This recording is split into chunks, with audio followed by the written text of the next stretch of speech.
Hello, and welcome to the second webinar of our 2026 Solar Show.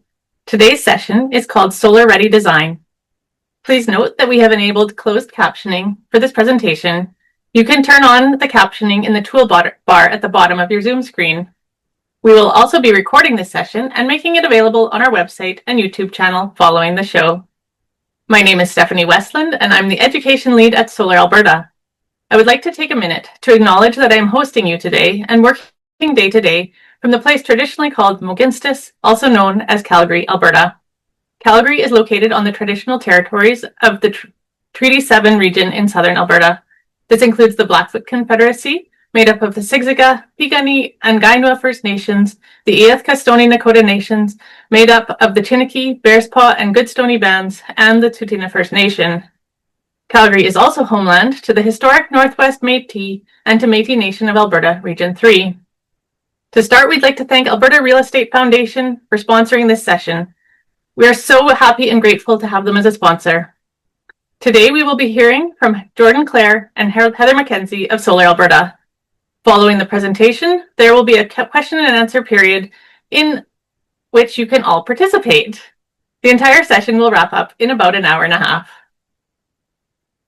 We will be using Zoom Q&A for questions rather than the chat box, so please enter your questions in the Q&A section throughout the presentation.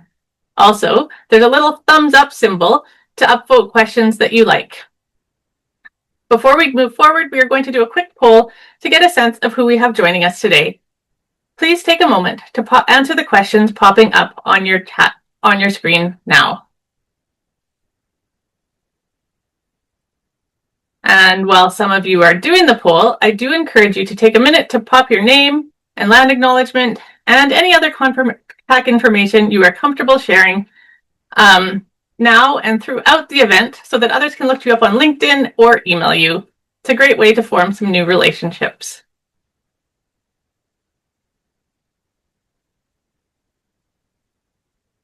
Oh, we're learning about which solar show sessions you are going to attend, which is also great.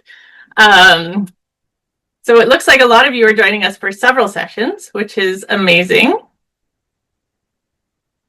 Maybe do we want to do the other? Maybe we should do the other poll at this time too, just to find out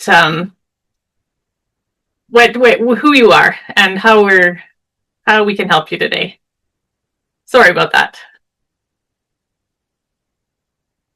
So it looks like we have a real mix of solar industry professionals, solar knowledgeable, solar curious, some builders, and a few government representatives as well. So that is great.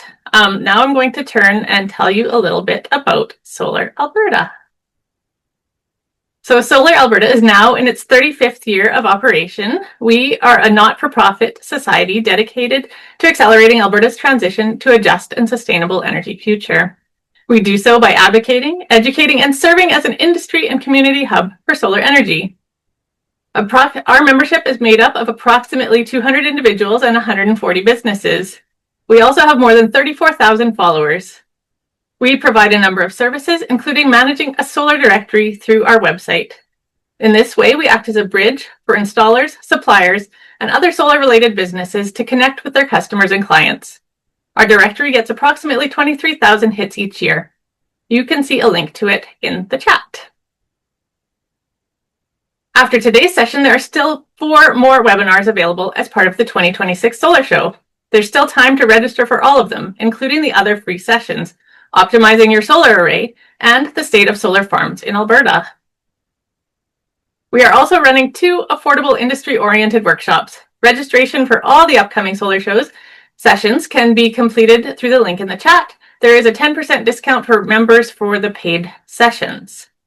And we just learned a few minutes ago that some of you are joining us for multiple sessions, so thank you very much. I look forward to continuing to see you all week. And as a reminder, you can also find free archived videos of all of our previous solar show sessions on our YouTube channel, and recordings of this session, as well as all 2026 solar show sessions, will be available by the second week of February. All previous paid workshops are available on our website. Throughout the year, we also run the Solar Series webinars. On February 26th, we're launching the 2026 Solar Series with a webinar called Alberta Incentive to Green Your Home or Business, SEEP Explained. Registration is free and can be completed through the link in the chat. And as with our Solar Show sessions, you will find free archived videos of all of our previous Solar Series webinars on our YouTube channel. We also offer a number of classes for those in the solar industry and those transitioning into it. We recently completed our live online training series and won't be offering live courses again until next fall, but we have on-demand course recordings of all of our courses available for sale alongside affordable industry-oriented workshops in the solar training videos section of our website. In addition to providing education about solar, we advocate for it. We are currently rising up for renewables. We have lawn signs available for pickup in 10 municipalities and offer free delivery in 8 municipalities around Alberta. We also have template letters for you to use on our website asking the Government of Alberta to eliminate the discriminatory rules and regulations they have established for renewable energy. You can click on the link in the chat to make a free sign order or find our template letters today.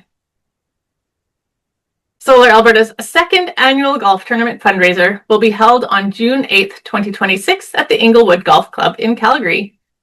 Tickets are available for individual golfers as well as at a discounted rate for a foursome.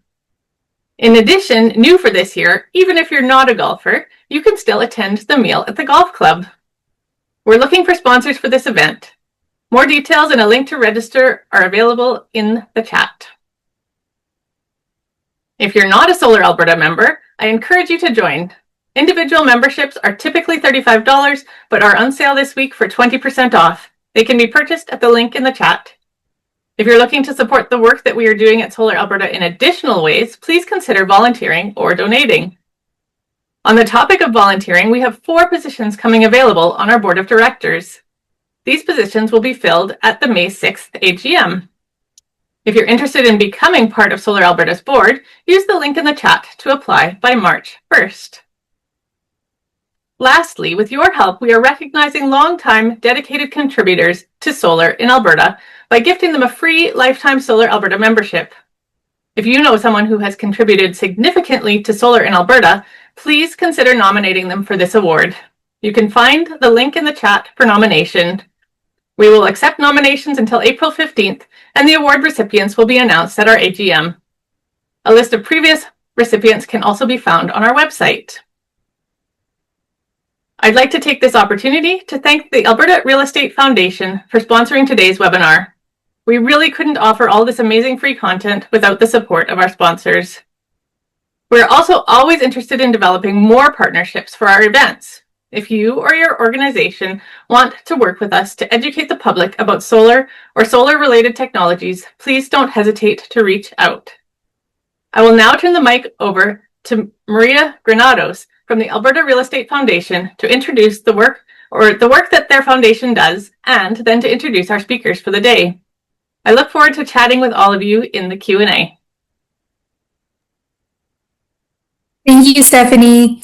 Hi, everybody. My name is Maria Granados. I'm the Communications and Engagement Specialist with the Alberta Real Estate Foundation. Delighted to be here today as a sponsor and also really looking forward to learning about Solar Ready Design alongside all of you today. For those of you who might not know the foundation, we are a nonprofit grant-making organization powered by the real estate industry. We invest in education, policy work, legal reform, and forward-thinking projects that both strengthen Alberta's real estate industry and our communities. Over the past 3 decades, we've invested over $35 million into more than 875 initiatives across the province. Our many interest holders in the real estate ecosystem, much like yourselves, inform our funding priorities. So in our engagement sessions last year, we heard the complexity in solving the intersecting issues of climate change, housing affordability, changes in the technology of homes, and we hear that the foundation should support efforts that will help the industry keep pace and adapt to these changes. Which brings us here today, where we have the privilege of supporting the Solar Ready Design session. I really encourage you to visit our website to learn more. I'll pop the link in the chat here now. And our funding programs may be appropriate and relevant to you or to somebody that you know. So we welcome the opportunity to connect, collaborate, and work together on a grant application. And now it's my pleasure to introduce our presenters today. Jordan Clare is the treasurer of Solar Alberta's board of directors. He's an accomplished project manager and holds an MBA with a specialization in health safety leadership and holds a PMP. Jordan's academic endeavors are fueled by a profound desire to enact positive change, inspired by the impactful words of his late father to do something that will truly make a change. Influenced by his career and life experiences, Jordan embodies a strong commitment to community support, which has led him to the renewable energy sector. In his role as Director of Corporate Strategy and Implementation at Solar YYC, Jordan plays a crucial role in spearheading projects across Alberta. Leveraging his expertise, he works to benefit Albertans and contribute to a more sustainable energy landscape. Jordan's unwavering dedication and determination have enabled him to overcome obstacles, consistently delivering results. Looking ahead, Jordan is committed to a long-term involvement in renewables, driven by his aspiration to connect people with energy solutions that empower lives and contribute to societal progress. His vision extends beyond professional success. He aims to revolutionize our energy approach, promoting sustainability and enhancing our urban living standards. We also have Heather McKenzie. She is the Executive Director of Solar Alberta, where she and her team are working hard to accelerate Alberta's transition to a just and sustainable energy future. She is a seasoned leader, community organizer, and green business advocate. Prior to becoming the Executive Director of Solar Alberta, she worked as a government relations professional, ran her own business, and served as an elected trustee on the Edmonton Public School Board. She holds a master's in public administration and a master's in international development and has undergraduate degrees in both sociology and history. She believes that investing in solar is a very concrete way that everyday Albertans can take meaningful action on climate change. I will now pass the mic over to Heather to begin the presentation. Thanks so much, Maria. It's wonderful to have you here today. And as Jordan and I get our mics ready, I am just going to share our slide deck. All right, good to see such a large audience with us. I think this is probably the biggest audience we've ever had for Solar Ready Design, so happy to have you all with us here today. Just going to get started with some Solar Ready Design now. In today's presentation, first we'll explore the demand for and benefits of solar PV ready buildings. We're then going to review best practices for solar PV ready design. And finally, we'll end by talking about a few other solar-related considerations, such as battery, energy storage systems, and building integrated solar PV. Just so everyone's on the same page, the term solar PV stands for solar photovoltaic and is all about capturing the sun's light rather than its heat. For the purpose of this presentation, the focus will be on solar PV rather than solar thermal, because solar PV is what is taking off in Alberta right now, and it works very well in cold climates. Also, you might be wondering what exactly we mean when we say solar ready builds. Essentially, we're talking about preparing a building for the addition of solar PV installation at some point in the future, hopefully the very near future. All right. Good morning, Solar Show. We're going to begin with some context about the demand for and benefits of solar ready design. I don't think it's news to anyone, but we do have an abundance of sunshine in Alberta. This has contributed to a high and growing demand for solar PV systems in the recent years. As you can see from this map, Alberta has incredible solar power generating potential, second to our neighbors beside us in Saskatchewan. Until recently, solar PV was cost prohibitive for many Albertans, but that is beginning to change. As you can see here on this graph showing the price of solar PV around the world, the cost of solar panels has dropped dramatically since 1975. And between 2010 and 2020, the cost of solar actually dropped by 90%. Solar PV modules have also become more efficient during this time and require less area, less space to generate the same power. The cost of modules has now stabilized a bit, and we don't anticipate it'll drop as dramatically again in the near future. That said, when looking at this graph, it is clear that we are still at an all-time low. Of course, I should point out that this slide is only referring to the price of PV modules and doesn't include labor costs and other aspects involved in installation, which are relatively stable or can increase slightly over time. Alberta's abundant solar resource, combined with the increased affordability of solar and Alberta's microgeneration regulations, that this allows people to significantly reduce their electricity bills through solar adoption, are three of the main factors leading to increased demand for solar in Alberta. Over the past few years, Alberta has become the solar powerhouse of Canada. Not only do we have a growing number of solar farms in the province, but over 42,000 homes and businesses have adopted solar now in the province. Here's a graph showing the adoption of solar homes and businesses in our province since we started recording these stats in January of 2021. The reasons we are sharing this graph today is to help provide an understanding of the demand of solar that is out there right now. As demand for solar increases, this is imperative for residential and commercial building to be solar ready. There's a lot of potential for continued growth of solar in the solar sector in Alberta, so now is a great time to make solar-ready buildings available to home and business owners. So with all of this context regarding demand for solar in mind, let's discuss why buyers might be interested in solar-ready design in particular. When builders offer houses featuring solar-ready design option, buyers are saving money in the long term, both because they no longer need to renovate in order to add solar, and because buyers will have significant electricity bill savings when they add solar. Builders who integrate solar-ready design are also demonstrating forward thinking to buyers, and they're creating additional value per building lot. Another reason why builders should consider solar-ready design is because they will be providing long-term sustainability benefits that will help the planet and can be marketed to buyers. For all officials in attendance today, it is also important to think about the benefits of solar PV for the community more broadly. At the community level, there are multiple benefits of incentivizing or regulating solar-ready buildings and incentivizing or regulating the addition of solar PV to buildings. First of all, solar-ready builds that enable residents to easily install solar will lower our communal emissions once the solar is installed. Alberta's greenhouse gas emissions have been significantly reduced with the phase-out of coal.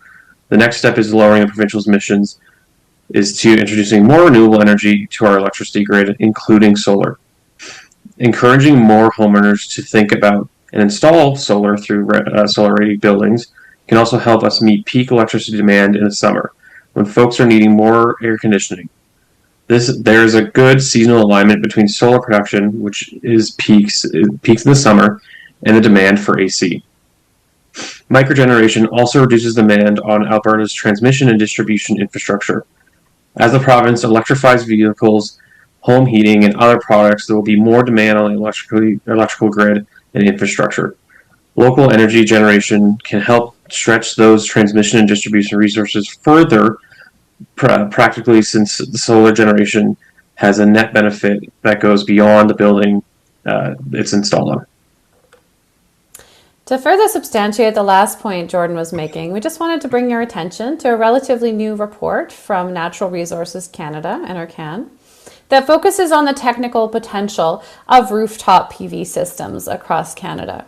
The report defines the potential as the total amount of electricity that could be generated if all suitable surfaces used solar panels. For Canada as a whole, the analysis shows that rooftop PV could generate 247 terawatt hours per year, which would be enough to power all the residential buildings in Canada, as well as 49% of the commercial and industrial buildings. So solar-ready design is not only beneficial for buyers and builders, it can and will also make meaningful contribution to greening our electricity grid and giving Canada greater energy independence. Before we jump into our next, more technical section, one myth that we wanted to bust right off at the beginning of this is solar-ready design does not mean cookie-cutter box homes. These images help demonstrate that even when you factor in all the considerations we will be reviewing, there are still lots of viability in solar-ready design. It doesn't have to be one design-fits-all approach. It's all about opportunity to get creative. For additional background, it's important to start by pointing out that roof-mounted solar PV systems are almost always more cost-effective than a system that requires additional mounting, such as those on the ground. This is typically true even if the angle of the roof is not ideal. A bigger roof-mounted array to address poorly oriented roofs will almost always be more affordable than a ground-mounted array. Ground-mounted arrays can be expensive due to the extra expense of the ground mount rack, as well as extra costs for things like trenching and more conduit and wires. Therefore, we're going to primarily be talking about roof-mounted solar PV today. However, there are some increasingly exciting options in terms of building integrated solar PV and solar PV glazing that we'll briefly touch on later. Also, just a reminder from Solar 101 yesterday, that any future solar installation will have to comply with Alberta's microgeneration regulation, which means that home and business owners in Alberta are only allowed to generate as much electricity as they consume in a typical year. This consumption factor will cap the size of installation. The higher the building's consumption, the larger the solar PV system may be permitted by the microgeneration regulation. We have an entire seminar about that regulation, which you can find on our YouTube channel if you want to learn more about it. Now let's review some of the key considerations in developing a solar-ready build. One important procedural consideration for successful solar-ready build of homes is making sure that you hire all the right people at the project beginning, and that all parties are aware of the solar-ready requirements and coordinate throughout the entire life cycle of the project. Everyone involved needs to understand the solar-ready project plan from initial design to commissioning, or be onboarded in this respect if they aren't starting with us as an original contractor. Within the initial design phase, you will want to, first, hire architects and engineers experienced with solar design. Secondly, involve a solar PV professional early in the process. That way, they can guide the site's electrical work before it begins to ensure that the planned solar PV system can be accommodated. And third, you will want to accommodate between all design disciplines to determine the things like the roof orientation, the location of roof equipment, and exhaust fans and vent locations, roof access, and walkways. Once construction started, you'll need to ensure everyone is aware of the solar-ready requirements and that the plans include accurate placement of roof obstacles and obstructions. The installation manager should regularly check that everyone is following the solar-ready plan throughout the construction phase. Now let's take a look at the specific technical considerations for making a home or commercial building solar-ready. As mentioned on the last slide, coordination and ongoing communication between all design disciplines and trades is key throughout the project. The size and complexity of the design and construction teams may vary depending on whether you are building a house or a complex commercial facility, but the general guiding principles are the same. We've broken down solar-ready guiding principles into 4 categories: architectural or siting, structural, mechanical, and electrical. Let's consider architectural and siting. I'd like to point out that the conditions we are talking about in the next few slides are the ideal conditions for solar PV. If it doesn't meet all these criteria, we are not saying it's a bad site for solar. Solar designers and installers can accommodate a range of conditions. However, if you're designing a solar-ready building from scratch, taking these steps will make it easier and more financially advantageous to install solar on the building. First of all, let's talk about roof pitch and materials and shape. Ideally, in Alberta, we would have a south-facing pitched roof with a slope higher than 312 to allow for good solar radiance and some degree of snow shedding. That said, east-west roofs are also fine, as the loss in production is not that much, and you can install an array on both of east-west sides of the roof, and which may allow for increased production. For homes, asphalt shingles or standing seam metal are ideal roofing materials. With standing seam metal, you don't have to penetrate the roof for the installs, as you can use standing seam clamps to attach the solar racking instead. For commercial, Flat roofs, a torch on membrane type roof is preferable. With TPO roofs are great for reflecting sunlight and keeping the building cooler. They can get slippery in the winter and pose a hazard. Tar and gravel roofs pose structural and installation challenges for solar racking. The roof should be relatively simple in shape so that the area can be maximized for solar. This is often on the south side, but depending on the orientation of the house, you may also want to be able to get as much as possible of solar generation, so you may want to factor in east-west orientation, which is one reason it's a good idea to involve a solar designer early in the process. We also recommend avoiding complex gables. Gables might look initially really, really great on a home, but they really hurt rooftop and solar potential, and also less appealing. They may become less appealing to solar production.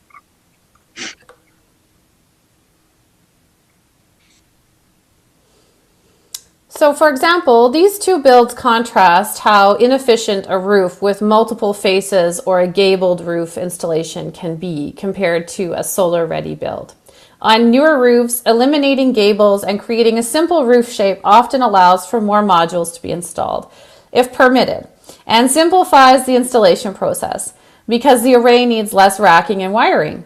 The top roof requires arrays on multiple roof faces or adjacent structures such as a garage in order to meet the home's energy needs, while the bottom roof was designed specifically with solar in mind and resulted in a streamlined solar installation. Here's some more images that help show the difference. When they were being built, these garages and garage units in Blanchford, Edmonton, had a great roof designed for solar until the builder added some unnecessary peaks and ruined the solar potential. Some folks in the solar sector call these peaks or gables that serve no purpose, and they can be specifically just for design. When developing a solar-ready building, in addition to the aspects of the building's roof, you'll want to consider the building's surroundings. So tall buildings around the site or any that are planned to surround the site in the future could shade the roof and impede production of energy. So developers will want to consider alternative locations or ensure the planning for the future solar system is mounted strategically so that it won't be negatively impacted. This is particularly important for urban solar project developments. Of course, one option for projects that are taking shape in the midst of a high-rise environment is for the high-rises themselves to use building integrated PV, so that solar technology is integrated right into the building's windows, sidings, roof, and railings. Buildings, trees, and other tall objects to the south of the roof should be considered as they may significantly shade portions of the roof. If there is shading, there are some products that are better adapted for shade, but less shading is always better. Wind is also something installers, builders, and others should take into consideration. A site that is particularly windy may add extra wind load to the roof installation, which can affect the amount of ballast needed for an array. So any solar-ready building will need to consider the effects of wind as well. A helpful tool to use when thinking through wind and other siting considerations is the Alberta Infrastructure Solar Photovoltaic Guide, and we're providing a link to that in the chat. Solar Alberta has developed solar siting recommendations as well that include all of the factors we've just mentioned, as well as a few others. The guidelines can be downloaded from our website, and again, there's going to be a link to those in the chat. All right, let's get into the structural piece. Well, some of the architectural considerations we just described are not essential. These structural considerations I will now be reviewing are crucial because if the roof cannot accommodate additional weight for the solar system, it will be costly or even impossible to install solar. Additional structural reinforcement may be required and/or special solar products will be required to lighten the load. Typically, you need to ensure the roof is designed to hold 3 pounds per square foot. This is recommended for attached flush mount systems, which is when solar modules are mounted directly to the roof. And you will want 5 to 8 PSF4 ballast systems, which is when the racking is held in place with cinder blocks or other weights to keep it on the roof. This is not typically an issue for residential roofs, but is very important for commercial roofs and can also be a problem for garages where standards are not typically as high. That said, for a garage roof, sometimes all that is needed is an additional structural assessment rather than additional reinforcements. This might seem like an easy fix, but those structural engineering assessments can still cost anywhere between $500 to $2,000, and it can take a very long time to pin down an engineer to complete that. So it is best to design roofs to clearly support the weight up front. Your solar designer, installer, or solar racking company will be able to provide an estimate of the load considerations. Here are some photos of commercial roof-mounted solar arrays. You can see the weight of the load, including the concrete ballasted system, in the bottom photo, which shows the extra weight that the roof will need to support. If you attended Solar 101 yesterday, this slide will be familiar, but it's worth reviewing in this context as well, particularly if you are renovating an older building to make it solar ready. Obviously, the best time to get solar is when you have a new roof or an almost new roof. If your roof is more than 10 years old, you can expect that at some point you're going to need to have the panels taken off and then reinstalled after replacing the shingles. The estimated cost for this on a residential property is approximately $5,000. If you have an asphalt roof that is more than 20 years old, installers should generally recommend replacing the shingles before installing solar. If you're unsure about the age of your roof, it's best to call a professional to assess the roof condition. The good news is that solar panels will likely protect and extend the life of your roof, and we have loads of professionals in our directory who can help you with this. So now for the mechanical and HVAC considerations. Similar to architectural considerations, you'll also want to keep mechanics in mind and involve an HVAC design consultant early in the design process to provide guidance on the ducting and other equipment that will be vented through the roof. This person can help you ensure that any roof obstructions, plumbing vents, exhaust vents, gas lines for commercial roofs, are grouped to the north side or as close to the ridge line of the roofs as possible. Also, these types of vents can cause shading, so it's best to think about their locations in the planning process in order to create the maximum area for solar. Grouping the vents during the planning and building phase can save the owner a significant amount of money later on, because moving vents and plumbing stacks can be costly and is sometimes not feasible. This is particularly relevant for commercial flat roofs where large mechanical units or gas lines are installed on the roof, but also is also true for residential roofs. These pictures are great examples of problems associated with vent placements that haven't been pre-planned for solar in mind. All those obstructions scattered across the roof makes placing solar panels more difficult, and some people might suggest that it also results in less attractive solar installation. Once again, you can see the difference here between roof obstructions such as vents, chimneys, gables, windows, and skylights that disrupt a solar array compared to a roof that is built with solar in mind. There's also a lot to think about in terms of the electrical service to the building. First, ensure there is adequate space to install the solar inverter, or multiple inverters, in the main electrical room. You'll want to leave an open space on the wall about 2 feet wide and 3 feet tall for a typical residential installation. Commercial installations require more room depending on the size of the system. For residential systems, a minimum 1-inch size metal conduit for electrical wires with a pull rope should be installed between the main electrical room and the attic. The conduit should be smooth and not include any 90-degree angles. Fewer bends is best, and the ideal conduit would be straight up and down. The attic conduit should be above the insulation, and the main electrical room conduit should be easily accessible. The conduit should be run so that it's easy to pull cable for the solar installation through in the future. Cap, seal, and install all conduits to meet current code. Running this conduit will save the homeowner a significant amount of money later on if they decide to install solar. You'll also want to upsize the main electrical panel bus rating relative to the main breaker rating. For example, if you have a 200 amp main breaker for the house, then the bus rating should be upsized to the next size up, which is 225 amp. This will ensure that the electricity service can handle the flow of more power from the solar system. Upsizing the panel bus rating at the beginning of a project saves lots of cost and hassle compared to retrofitting later. A power shutdown of the entire house or facility will also be needed if upsizing the panel at a later date. Finally, an empty breaker space should be left in the main electrical panel at the end opposite to the main breaker in order to facilitate the inverter installation in the future. For commercial installations, electrical designs will vary widely from facility to facility. So we recommend you involve a solar consultant or installer with the electrical design to ensure panels, breakers, conduits, and other electrical equipment are properly sized and meet the Canadian Electrical Code, as well as more broadly ensure that the roof design meets the load capacity necessary to install solar.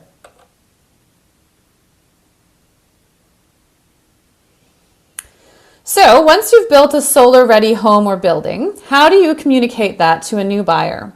At closing, you should provide a written solar-ready report to the homeowner to help them understand the solar-ready elements and what will be needed at a later date. You should also secure a copy of the Solar PV Ready report and design documentation to the wall space allocated for future solar PV hardware, such as the inverter, next to the main electrical panel of the home.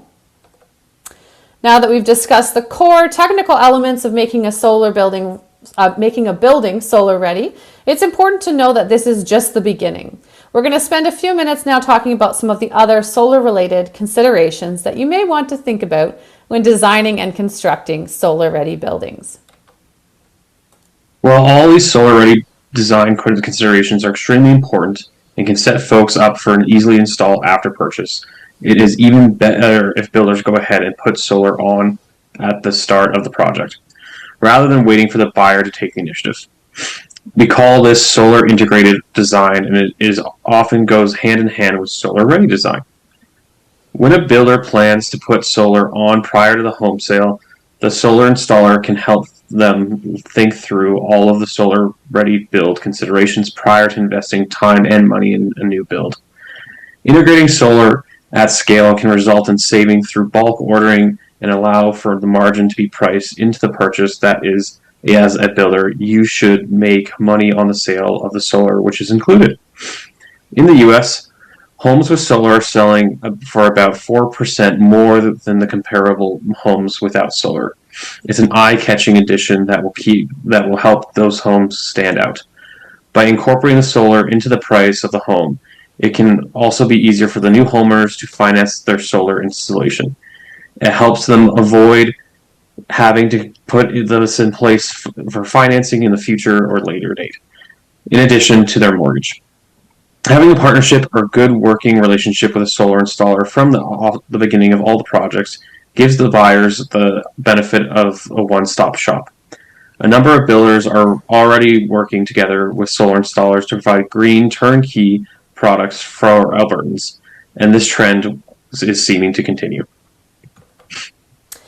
It's very common for folks who go solar to make the most of their investment by also upgrading to all electric appliances, getting a heat pump and adding an electric vehicle or two. These products will complement their solar array and maximize their energy independence. For these types of considerations, we recommend that builders consider pre-wiring for 200 amp service as well as meter-based disconnects. This will ensure that no additional electrical panel or service upgrades will be needed in the future. This is particularly important if you're integrating secondary or tertiary suites for the homes. To make the building EV ready, you'll want to include a 240 volt, 40 amp branch circuit to any garage or private parking area. People who are installing solar are increasingly interested in adding battery energy storage systems to their home, and this interest is likely to grow in a bigger way as batteries become more affordable. Keep in mind that to make a garage battery energy storage ready, adequate space is needed for the battery, and metal electrical conduits should be upsized to accommodate for the additional capacity. The old 2021 Canadian Electrical Code did not allow batteries to be installed in a dwelling unit. The new 2024 Canadian Electrical Code, which came out into effect in Alberta on April 1st, 2025, has changed to allow batteries to be installed in a dwelling unit if certain conditions are met. Energy storage systems installed inside a dwelling unit require a dedicated room or utility room that has a self-closing door and is enclosed with a minimum construction of ceilings and walls finished with gypsum board and floors finished with lumber sheathing. The 2024 code also allows energy storage systems to be installed in a basement, which was not allowed in the previous code under any conditions. However, they cannot be installed in a sleeping area or in a room that opens directly into a sleeping area. For example, you cannot install an energy storage system in a closet in a bedroom, even if it meets that criteria I've outlined. There are several other requirements, such as not installing batteries within 1 meter of any window or door except a garage door, as well as guidelines around maximum battery size and spacing required when installing multiple batteries. In addition to these requirements, if the energy storage system is installed in a multi-residential building, such as an apartment or a housing co-op, the dedicated room needs to have a minimum 1 hour fire rating, which basically means that it is constructed with 2 layers of type X or type C drywall, which is used in spaces require a fire rating.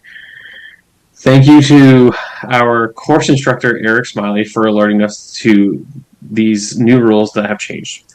And if you're interested in a battery energy storage system, Eric will be talking more in depth about what's new in battery storage at the Solar Show session on Thursday morning at 9:30. We offer a course specifically about battery energy storage design and molding that might interest you as well.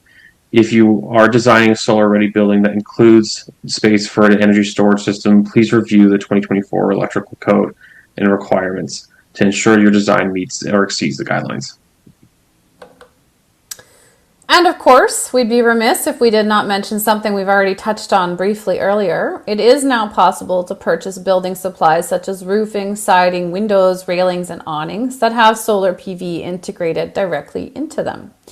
Building integrated solar PV, commonly called BIPV, is best suited at this time for commercial builds or multifamily homes, as they are relatively custom installations and they are also more expensive compared to conventional solar PV modules these days. They tend to have lower electricity production than conventional PV panels due to their orientation and tilts. But oftentimes they add an aesthetic element to a building, and they can help large buildings reduce their environmental footprint, especially if you run out of roof space. We recently hosted a webinar about BIPV, and a link for that is going to go in the chat if you're curious about those products. An alternative or related roof design consideration is integrating solar for its greenhouse and shading attributes. In addition to its general potential, of course, creating a solar-ready rooftop garden is not nearly as affordable as a basic solar-ready roof, but we know that a lot of people are passionate about a wide variety of green buildings designs. So we wanted to mention the rooftop gardens and solar-ready rooftops don't have to be either or, and it can be a choice. You can see an example here. Yeah, and I saw a new example. Actually, I was just driving downtown Edmonton yesterday, Jordan, and the new Boyle Street Community Service Building has a lovely rooftop system, and then they also extend into sort of a system like this that is over sort of a balcony area. And I can't wait till someone gets a nice picture of that for us to feature as well, because it was kind of a unique design. A photo for 2027 Solar Show. Yeah, exactly. Whoever is on this call, get me that photo, please. Send that photo. All right. As much as the presentation today has focused on what builders can do to promote solar, municipalities can also have a significant impact on increasing solar generation in the built environment through solar-friendly policies. If you work for or advocate to municipalities, here are some examples of policies to consider. Municipalities can allow for variance in building design that facilitate energy efficient retrofits or power generation upgrades. For example, adjusting maximum height or setback requirements can allow homeowners to fit larger solar systems on their roofs, which could potentially cover all their electricity needs rather than just a portion. Current provincial energy codes are not going to get us to net zero buildings, This is an area where municipalities can have a big impact by implementing bylaws that support higher standards for buildings, such as requiring builders to integrate solar-ready design principles in order to receive permits to build. Another option is for municipalities to be the developer of solar-ready or solar-integrated buildings or neighborhoods, rather than relying on builders to do this work alone. Municipalities can also consider reducing zoning, design guidelines, and restrictive covenants that could prevent the adoption of solar PV. An example of, a kind of a restrictive bylaw would be, I think it's Banff, that has, you can only put up solar if it matches the color of your roof. And I just thought, good God, that's ridiculous. And also, I think they said you can only put up solar if nobody can see it from the main street. And I thought, oh my goodness, again, very restrictive. So silly bylaws. Giving priority permitting to green builds is something Calgary is actually already doing, and Edmonton is considering moving on that soon. So that's a step in the right direction. Since solar installations may add value to a home, we recommend that solar-friendly municipalities exclude that added value in property tax assessments. This is particularly important for commercial properties, where tax increases could be considerable given the size of some commercial arrays. So for example, we mentioned earlier the value of a building might go up by about 4%, and maybe that's not a big deal from a property tax perspective for a home. But if you tack on a property assessment for a commercial facility, up that by 4%, it can be a pretty big chunk of change for their property tax. So we recommend not including solar in those assessments. There are always multiple perspectives involved when making changes, and we're invested in avoiding green on green controversy. So with this in mind, as mentioned earlier, Solar Alberta has developed solar siting recommendations, which are available on our website. Solar Alberta's partner, the Municipal Climate Change Action Centre, has put together great information about solar-friendly municipal planning that might be of interest as well. In addition to the building-specific design principles we've discussed before, there are community design principles to consider as well. First, street orientation and design. Municipalities should consider using a grid or fused grid street pattern rather than curvy streets. This will maximize the community's solar access. Second, municipalities should be concise of shading and considerate. It is important to analyze where trees are being planted. Trees and green spaces are very important for the community design, and ideally they need to be integrated in ways to maximize the shading on south-facing roof surfaces. We also encourage municipalities to work with utility companies to consider electrical vehicle charging infrastructure, as well as electricity distribution and transmission infrastructure that supports solar adoption and electrification of homes. So this presentation has been an introduction to solar-ready design, and Natural Resources Canada, NRCan, has an excellent planning and decision guide that goes into great detail about many of the areas we've touched on today and features worksheets and checklists to help you through the process. Natural Resources Canada also produces an excellent guide for how to select the right solar PV consultant to add to your design team. Since this consultant will be a critical member of your design team, you want to make sure you hire the right person. This guide will help with that. In addition, Solar Alberta's directory on our website, as well as our Learn About Solar handout, has tips for choosing a solar installer that will be helpful. One of the advantages of selecting a Solar Alberta member to work with is that they are committed to upholding the Alberta Solar Business Code of Conduct. That was a lot of information, and it has been a long presentation. If you weren't able to take notes today or you missed something, Solar Alberta has consolidated this information into a blog post and a one-pager checklist to help homeowners and builders prepare homes for solar. Both of these resources are available on our website, and we will pop the links in the chat now. Thank you all very much for attending, and let's welcome Stephanie back now to host our Q&A. Hello. Thank Hi. you so much, Heather and Jordan. Just a reminder, please pop any questions you have in the Q&A. We do have a few people that are trying to raise their hand. We are not able to let you unmute to ask your question, so please just type your question in the Q&A and we can get to it as soon as possible. So, first question, are there federal grants currently available to help homeowners?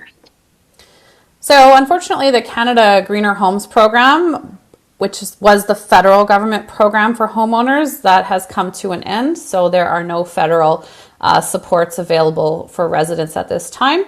The main incentive program that Albertans can access in 25 municipalities is the Clean Energy Improvement Program. That's a low interest financing program for folks who are homeowners who are wanting to adopt solar. We are going to have a webinar all about that in February. So I hope you can join us for the Clean Energy Improvement Program webinar. And yeah, too bad the feds took away the only program that we had for rebates. But we are continuing to advocate for rebates for low-income Albertans for sure. That's an area of advocacy for Solar Alberta, so you're welcome to join us in that advocacy at our Advocate With Us section of our website. We have various initiatives there you can check out. Okay.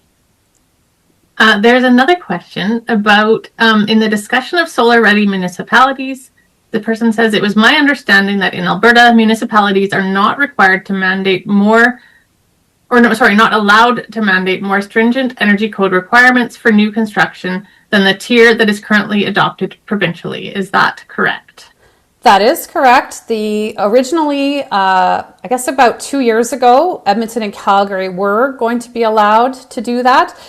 Then the government of Alberta changed the city charters to take away their municipal right to go above and beyond the energy code tier. However, the municipalities can still do some work through bylaws. So what we've seen in the city of Edmonton in particular, because they were working on a more stringent energy code, is they had to pivot away from that work, and instead now they're developing some solar ready bylaws and EV ready bylaw requirements.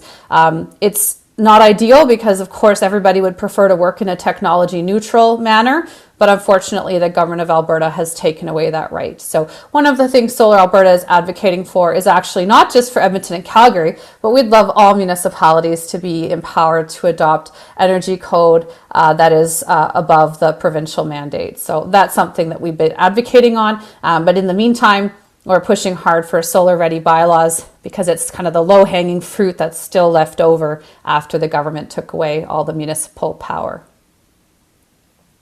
Thanks, Heather. Okay, the questions are coming in fast and furious now. So just a reminder, if there's questions that you want answered, be sure to press that little thumbs up button to upvote the questions because those are the ones I'll be asking first. An anonymous attendee is asking, I have an existing solar array on my roof, but I am considering building a garage suite. Would I be limited to sizing the garage solar to service only the suite and any EV requirements, or could I upsize it to service any expansion of energy use in the house as well?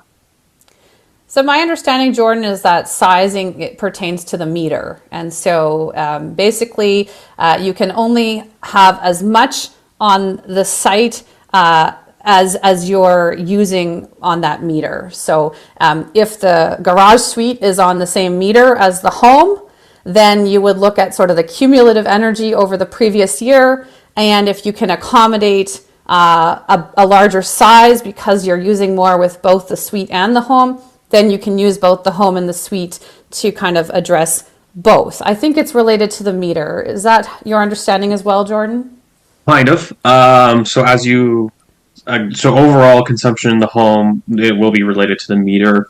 If you're adding, a new suite, for example, and you're considering adding a garage suite onto the site, this will increase your consumption. Working with a solar installer, they can work with the utility to see what can help provide for that extra consumption that will come through, especially when you go through the building permit process.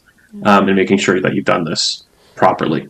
Yeah, and there are some estimates for new builds. So when I purchased My home, we didn't have any historical electricity consumption to consider when sizing because we had lived in a condo where our electricity was part of our condo fees. So, and it was a new home that we were buying. So there was no historical sort of precedence. And so what happened in the city of Edmonton is our installer knew sort of, okay, typical new home, this many people, there's sort of a standard, okay, you get 7 kilowatts in Edmonton. And so there are some standards like that. So if your garage suite is meant for one person, yeah, like Jordan said, your installer will know what some of the average amounts are permissible within your municipality, and they can always run that by EPCOR, NMAX, Fortis, ATCO to double check. And there's a process whereby the wire provider will review their estimates, and if the designer is somehow way off, they'll let them know. You don't have to worry about that.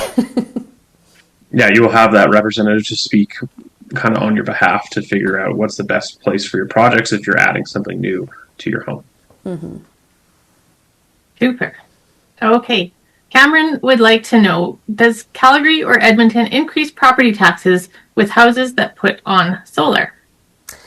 I'm curious about Calgary, Jordan, but I have solar here in Edmonton, and Edmonton did not tack that onto my property tax assessment here, so I assume not. How about I have Calgary? yet to see it here in Calgary, and I mean, with the thousands of projects that I've seen residentially and commercially, I've yet to see anything change. Yeah. So I think there's a very good chance that Edmonton and Calgary are familiar with the Municipal Climate Change Action Center's recommendation that they not factor that in, because those cities follow MCCAC pretty closely.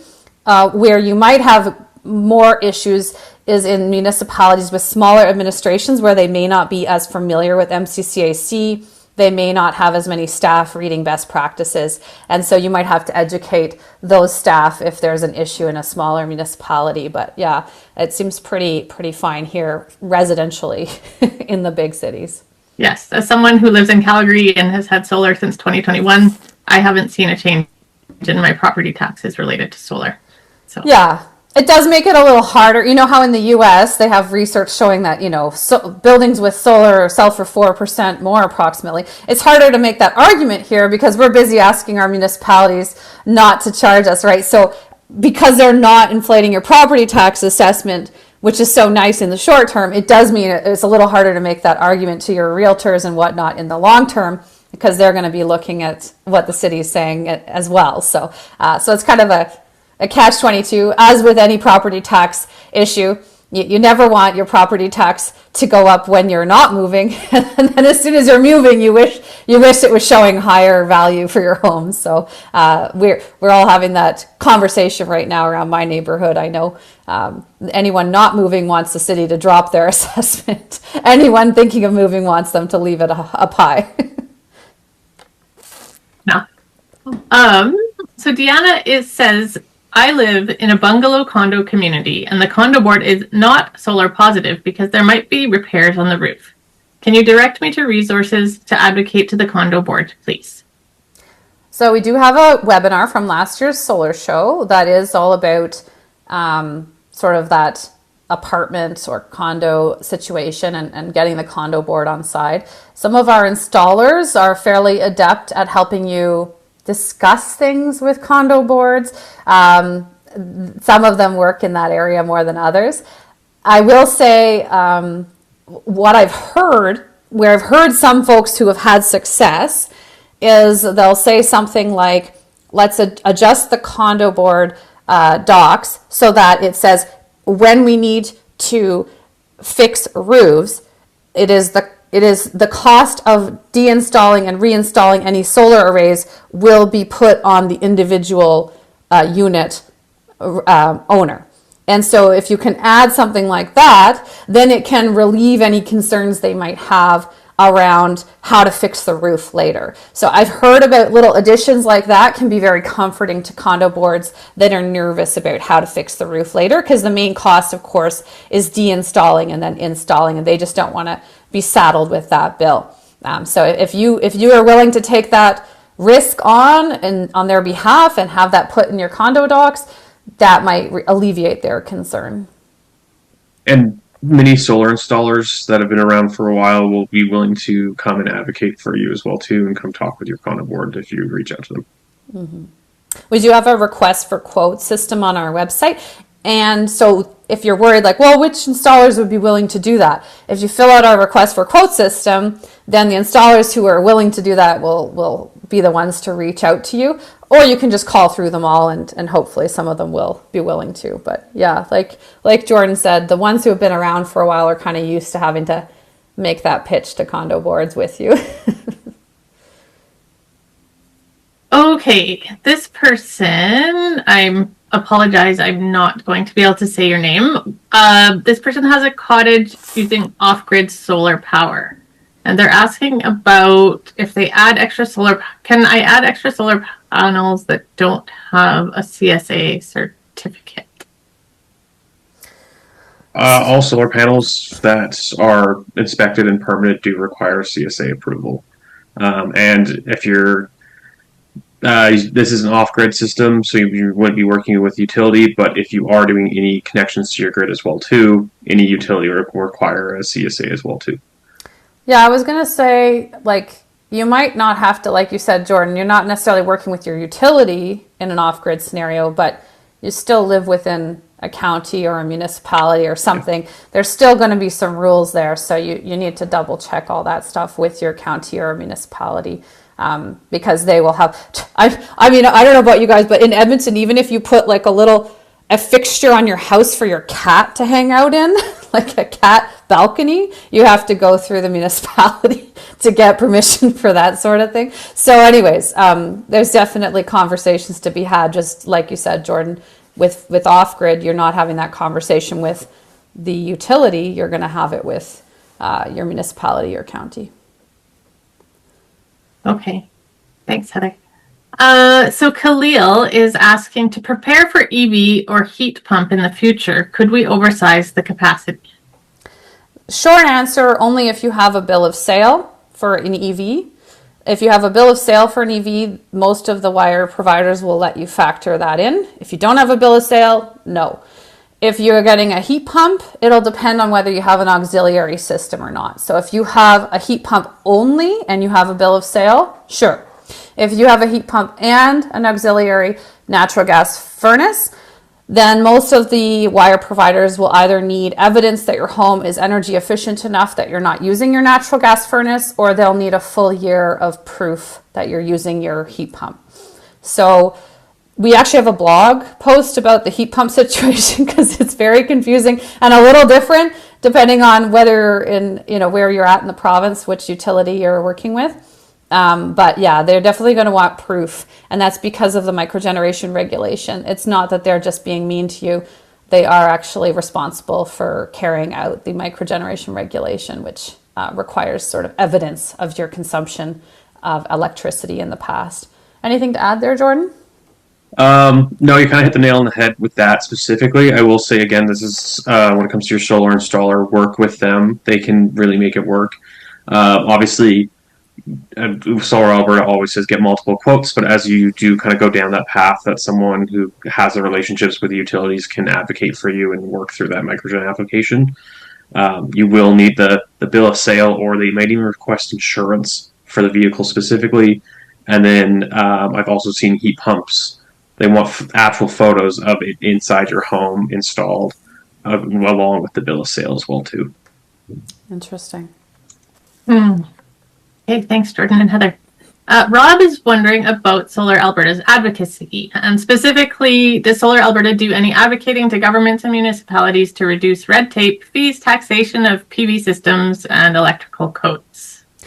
You bet. I was just on a City of Edmonton call the other day asking them to reconsider some of their engineering requirements. As you heard earlier in the presentation, sometimes if you have a garage and you're trying to put solar on it, in some municipalities they require extra structural assessments of those garages. So, for example, here in Edmonton, I was going to throw up solar on a brand new garage, and the city said you need an extra structural engineer assessment, and it took us a year to find an engineer willing to do that. And all he did was sign a piece of paper and charge us $600 saying we're good to go.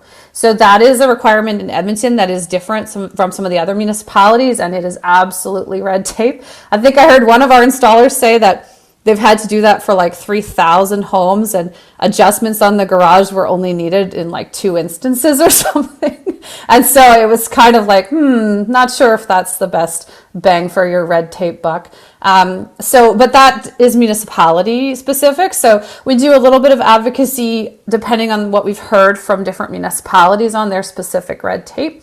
And then on the whole, we're advocating to the government of Alberta, if they do open up the microgeneration regulation, we would like to see them reduce the red tape for homeowners by just getting rid of that cap on production for residential units. So basically what we're saying is little arrays, on a 200 amp service or less, they're not really a big problem to the grid. So let us just maximize our roof space and stop this silly assessment of who's consuming what, and then hopefully we don't have to get all those receipts for everything. So yes, we're advocating to the government of Alberta. We're advocating on municipally specific issues. We are a very small team here at Solar Alberta. We're not a large organization, so we also work with many partners, like our partner CanRIA. They advocate on that as well, and we're happy to support our partners in their advocacy. Okay, thanks. So anonymous attendee again wants to know whether wire providers would ever require someone to remove panels that are already installed on a residential system if there was overproduction of more than 105%. Example, with a new build that had incorrect consumption estimates. I can answer this actually. Yeah. So a part of your microgeneration agreement says if you do ever exceed that, the wire owner may require you to turn off part of the system. It does not mean you remove them from the roof. It just means that you might need to prove that consumption. 105%, that might be unrealistic. That might come hunting you down for that number. We're talking 150, 180, 200%. That's where I have seen that happen in our province.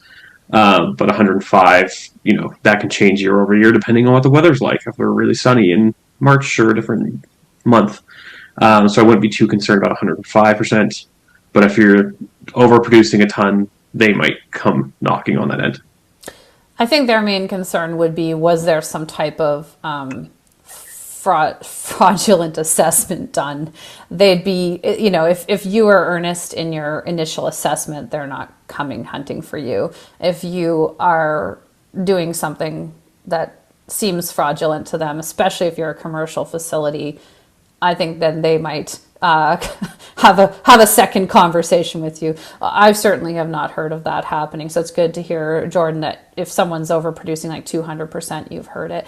I will say, it is interesting. There was recently, I guess it was like maybe last year, there was a decision by the AUC upon initial sizing, where a farmer had variable production. It was a pig farmer and a grain farmer, and it was in Paradise Valley or Paradise Hill, anyways, Alberta. And what the solar installer was saying was, okay, look, this person's electricity consumption varies significantly from year to year depending if there's drought. And so they were using a longer term average. I think they used a 5-year average to kind of decide what the average consumption was, because the year before was a drought year, so it wasn't really a very good indicator. And so that went to the Alberta Utility Commission, and they ruled that the size that factored in non-drought years and drought years and created an average was fine.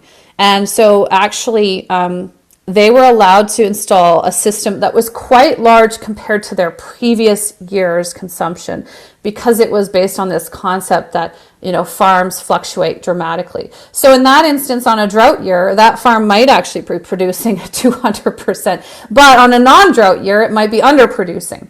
And so there is some allowance for that, especially on some of those very unique situations. And each wire provider is allowed a little bit of flexibility there to interpret the regulation as, with the intent. The intent of the regulation is You should be producing electricity primarily for self-consumption, not primarily for sale to the grid. And so as long as you're following the intent and you're trying to create an average with your solar installer or designer, that's fine. If you get a solar installer who's like trying to play the system with you and sort of manipulate it, then there might be some issues both at the initial sizing stage and then, as Jordan mentioned, on a rare occasion later down the road. But most of what's happening in Alberta is at the initial sizing stage. That's where all the conversation is had. And if someone is accidentally oversized, that's okay. The utility is there to have that conversation and they'll fix it. You don't have to worry so much. They have their own guardrails there to kind of do that initial assessment as well. So it's not something you have to worry too much about here. We certainly don't have what we've seen in other provinces where they claw back money at the end of every year. That is not a problem with our microgeneration regulation. Our microgeneration regulation does not comment on money. It only comments on system size relating to how much you've consumed and what is your average consumption. In other provinces, they have regulations that say, thou shalt not ever make any money off your solar. And at the end of the year, they'll like, yoink. So we're really lucky here in Alberta. We don't have to deal with that. End of the year credits, our end of the year credits, they either carry over to the next year or they get paid out. We don't have this issue that other provinces are having where suddenly money is getting clawed back and whatnot. That seems to be one of the unique, nice features of Alberta's system that's slightly less, I guess, red tape than you would have in other jurisdictions. And just to add, if you go through the proper process with the solar installer, you'll have all this documented as well too, to prove kind of the process and why you apply for the MG of that size. And so those key factors of getting the right installer is going to set you up for success when it comes to those. Yeah, and some installers have more experience working within certain jurisdictions than others and have learned about them because Edmonton has EPCOR, right? And Calgary has NMAX, and then they size slightly differently. And so you'll just want to make sure that your installer has had good conversation with the local utility and is aware of how they size, because ATCO, Fortis, they're all a little different. So if you're working with an installer who's not ever worked in your municipality before and not with your utility, just make sure they have at least had that conversation with the utility about how things are done a little differently where you live. Okay, I feel like this question has basically just been answered, but I'm just going to check if Jordan has anything to add. I've seen and heard about PV systems that are significantly larger than 105%. Any idea how these got approved? So I just will go into making sure you get multiple quotes. 105%, the numbers can be skewed depending on who your installer is. And so you need to be very careful and make sure that you do get multiple quotes and you talk with multiple people, because the utility will only work around that kind of 100% marker and do their best to make sure that they work around that 100% marker. So I've seen it before where there's installers that will inflate kind of the DC, the panel size, not to get into too much detail and make it look a lot bigger, but the AC side is actually only 100%, which is your inverter size. So get your multiple quotes and just ensure that you're working with kind of reviewed and certified installers. Yeah, you might not necessarily be exporting more, you might just have a very large system size. But there are some good reasons for that too. I think we were learning from Eric about, he was saying sometimes it's better to it's more affordable to oversize a system and then cap the export. Depends on there's like a clipping amount that's like sometimes more logical from a financial perspective. I feel like we did a little blurb on that on our website on good clipping versus bad clipping. I think Sally might have added that this year to our website. So we might push out that clipping blurb to a newsletter in the near future, because we were getting a lot of questions about like, when is it good clipping? When is it bad clipping? So we did a query on that, but that's a little aside from the question that was asked today. But that's just where my mind went. I will say there are some good reasons why you might end up overproducing down the road. And Stephanie is going to be talking about those at lunch today. And that's if you are sized and then you actually become more energy efficient because you change your habits. And so there are some good reasons why you might end up overproducing. Again, not like 200%, like that's very unlikely. But if you adopt very good energy efficient practices after you get solar, and that happens to mean that you're going to overproduce a little bit year over year, that's not a bad thing. That means you're actually you're doing something that's better for the environment. So we're going to talk about that at lunch today. There are some good things that happen. And I have 2 teenagers right now, so our electricity use is probably significantly higher than it's going to be in 5 to 10 years, assuming they move out ever. At that time, nobody's going to come hunt us down and take our solar away just because we happen to be empty nesters. So too, let's say I sold my home and let's say only a single or, one person or 2 people move in. They're not going to use as much electricity as we did. Again, nobody's going to come hunt them down and force them to get a roommate, right? There's definitely a little bit of too much fear on that end. I think sometimes the utilities do not have the time or money to come searching for all the empty nesters out there. So they're going to come after, like they sure they can have the right to affect whatever, to change whatever affects their wires, but they're not looking for the people who are empty nesters. They're looking for the people who had maybe a Bitcoin mine in their basement and then unplugged it after they got their solar installed. Yeah, good point. Oh my gosh. All right. Now you're giving people weird ideas. We're going down the rabbit hole of Bitcoin mines now. All right. Rob is wondering is the amount of time solar panels are covered by snow, darkness, and winter considered in any calculations of total generation? Roof-mounted systems are not easily cleaned of snow. Yes. Yeah. That's just a yes. Yeah. Utilities let us, when you apply for your microgeneration, we're allowed to have those kind of reductions in there, and that's all calculated for that 100% marker. Yeah, and there's a NATE study on that, so they can reference the NATE study, right, Jordan? Like it's 3% per year, so you can then factor that into your or approximately, so you get to factor that in. I heard they're not letting you factor in smoke yet, though. Is that right, Jordan? Smoke's not considered. That one's not yet. I mean, if it's year after year after year, we might get there. We're on, I think we are on the way there, but we're just we're laugh crying as we say that. Yeah. I laugh, but I'm actually very sad about the smoke. But it's like one of those things that's so sad you can only laugh about. So, but yeah, I heard they're not there yet in terms of factoring that in. But yeah, we are able to do that. Like, I work with NMAX Fortis and a bunch of others, ACO, and all of them are willing to accept those numbers and still have that 100% after those reductions. So yeah, we account for that. Great. Okay, someone is wondering about payback period and how that's estimated for installing rooftop PV systems for homeowners. When it comes to that, it's gonna depend on your roof is number one. Number 2, obviously granting in your area can help with the payback and enhance that payback. And then number 3, and I feel like I might be repeating myself a little bit too much, work with your installer and make sure that you're talking with your installers on that payback. But the marker is, it keeps on getting better and better and better year over year. But yeah, work with if you're looking at, make sure you talk with your installers. Yeah, in our Solar 101 presentation yesterday, we give an estimate of payback period anywhere between 7 to 15 years, but it's so variable depending on the person, right, and their home and their financing mechanism.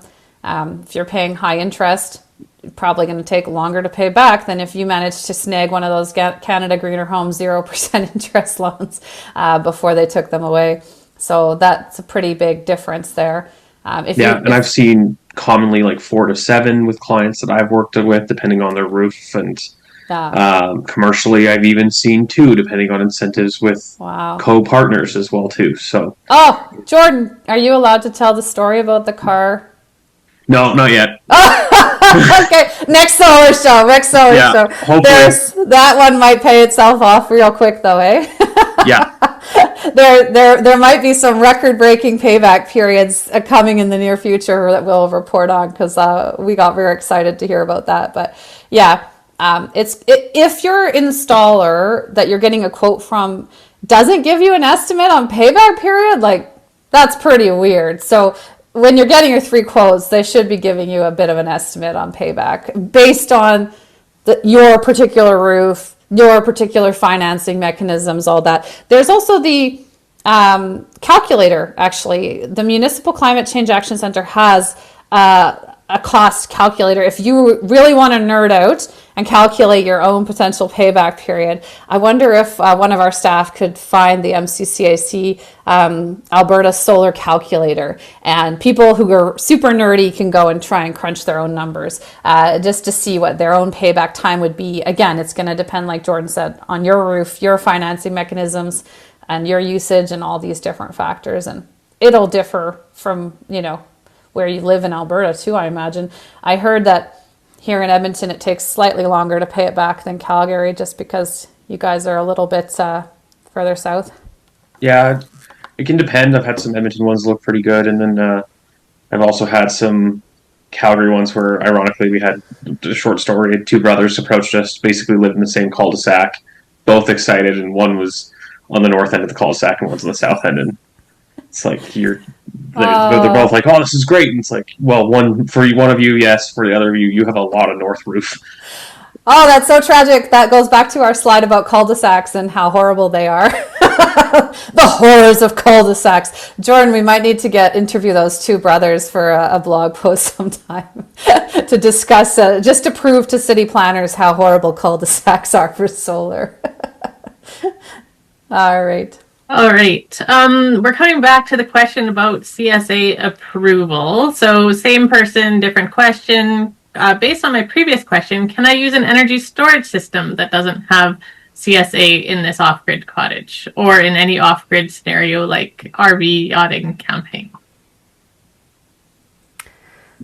I don't know why you would want to. Like, I can't imagine you'd even be able to get insured if you didn't have certifications. Like, that seems very risky. I've never heard of anyone doing that. Yeah, anything that's not, properly permitted, or, say if this is a DIY project that you put on in a camper and your insurance company finds out about it, you can that money's not coming back to you.